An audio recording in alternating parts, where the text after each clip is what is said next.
Chapter 4. Before. 1. "Thank you for this, Katie," I said as I climbed into the back of her new car and put my backpack on the footwell. Her old car was a tiny Peugeot that she ran into the ground, and now she's got this big, almost new Nissan Qashqai. Her 2 kids, Kayla and Kyle, were in the car too. Kyle, the youngest, was in the back with me, and Kayla was in the front. She picked me up outside the park, near Max's. 2. Katie is like a big sister to me, and her 2 kids are like my niece and nephew. Me and Katie met at our old work, a special educational needs school. It was more like a school for naughty kids, where you get beat up every day by the kids for just doing your job. Katie left for a better job, and I wasn't too far behind with my departure, just without a job to replace it. For some time, we were just simple friends, but I went through a tough time last year with my little sisters, and Katie was there for me. And ever since, we have been there for each other. We had our famous wine nights, drinking wine and whining about life. In all honesty, because recently me and Katie have been falling out due to my recklessness. She liked it better when I had an older head on my shoulders. I was the youngest ever teaching assistant in the school, but I've let my hair down since leaving that job, and maybe that wasn't the best idea. 3. "It's all right, Mike. Are you okay?" Katie turned around in her seat, assessing me. I was still a bit stoned from last night, and hope she didn't notice.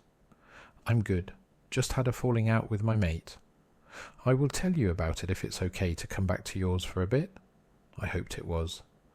"Okay, Mike, you can relax a bit at mine, but you can't stay as my mom is with us tonight, okay?" Katie always tries her best. Earlier this year, her mother had a seizure, and it happened that she had a bleed on the brain. After surgery, Katie housed her mother for months, and it was hard on the whole family. She even gave her mother her own room and bed to sleep in, and Katie either slept on the sofa or in with her daughter. But now her mother lives back in her flat with her son, and only comes and visits. Of course, thank you, Katie. I should be staying with Jerome tonight. Hoping I could use one of my 2 nights a week that night. 4. Driving back to Katie's, Kayla was playing Taylor Swift on the car radio as she's her favourite music artist. She really wants to go to Taylor Swift's Eras tour, but her mother hasn't made any promises yet, even though they both want to go. They've seen Taylor Swift before when Kayla was younger. Kyle was talking to me, but I was finding it hard to entertain the kid, and I think Katie noticed something is wrong. My feet really hurt from walking quickly out of Max's, and all the walking I've been doing since being homeless. I slipped them off and rubbed my heels. When we got to Katie's, I left my shoes and backpack in the car and only took my backie inside, a decision I'd later regret. 5. "Tell me what's wrong, Mike." We were in Katie's kitchen now. Katie told both kids to go upstairs and tidy their rooms before they go pick up their nan, Katie's mum.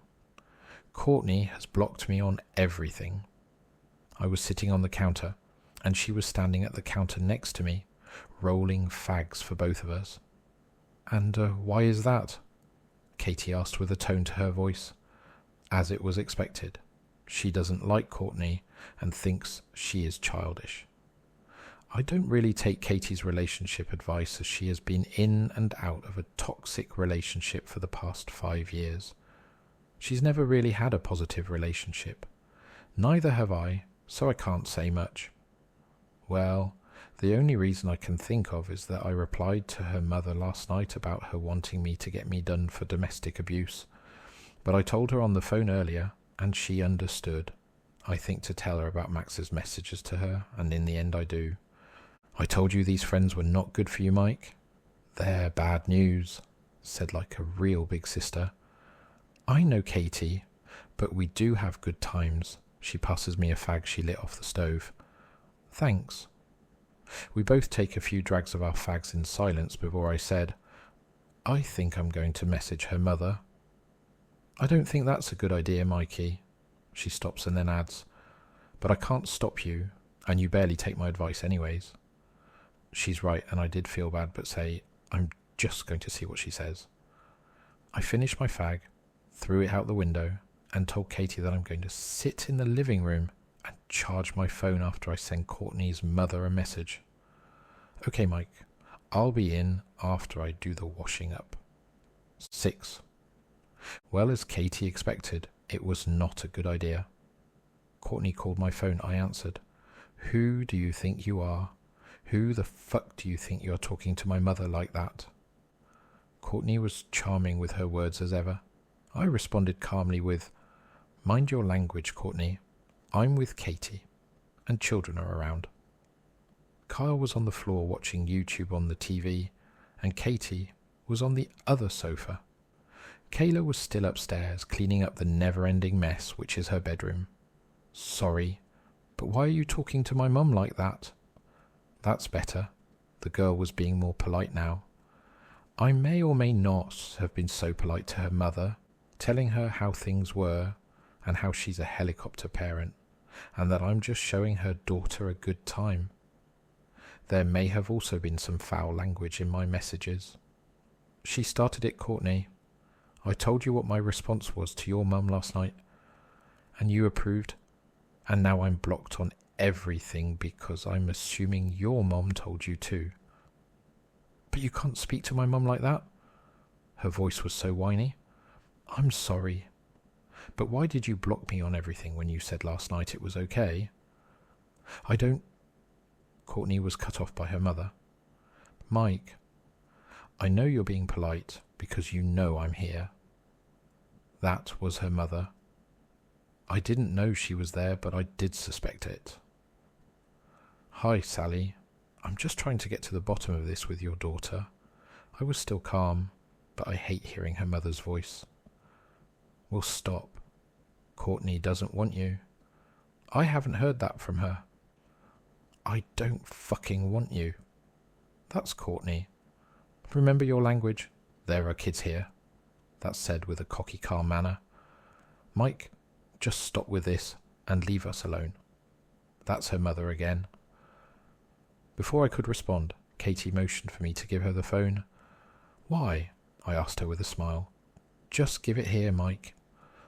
I do as I'm told, because this is her house after all, and if I stayed on the phone, I would probably end up snapping, and I didn't want to do that in front of her kid. Hi, this is Katie, Mike's friend. What's going on?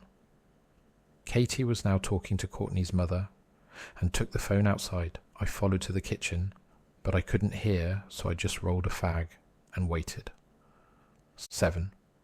Just as I was finishing my fag, Katie came into the kitchen with my phone. Just leave it now, she told me. What did you talk about? I wanted to know, to see if I should continue or not. Nothing much. Just about how you and Courtney are bad for each other. Before I could respond, she told me she's going to get the kids ready to go get her mother from Birmingham. Yeah, everyone seems to have something to do with that place. Okay. Is it okay if I stay here for a bit and charge my phone? I hoped it is. Yeah, okay. But you need to stop this shit, Mike, and leave the girl alone. She walked out before I could respond. I decided I wasn't done with Sally and texted her. I've got evidence that your daughter has been up to no good. 8. Jerome and Ivy were on the phone and they were both laughing. I didn't leave it like Katie told me to do, and now I've taken it far, maybe too far. Jerome had also been messaging Sally as me on my account. He had it on his phone, and I told him to look at what I sent Courtney's mother because it was funny. Katie had now left with the kids to get her mother, and I was just chilling on her sofa with my phone on charge and these two on the phone. The evidence started off as just Courtney being stoned off gummies attacking Max in his flat a few hours before we dropped her back home last night. But now, I've sent her videos of me and Courtney, that should never have left my phone. I did warn Sally that her daughter was indecent in these videos, but she still told me to do it. She thought I wouldn't. Well, I did. She still thinks it's not enough by saying, "Mike, this is nothing. You're just kissing." She wants more. I could send more.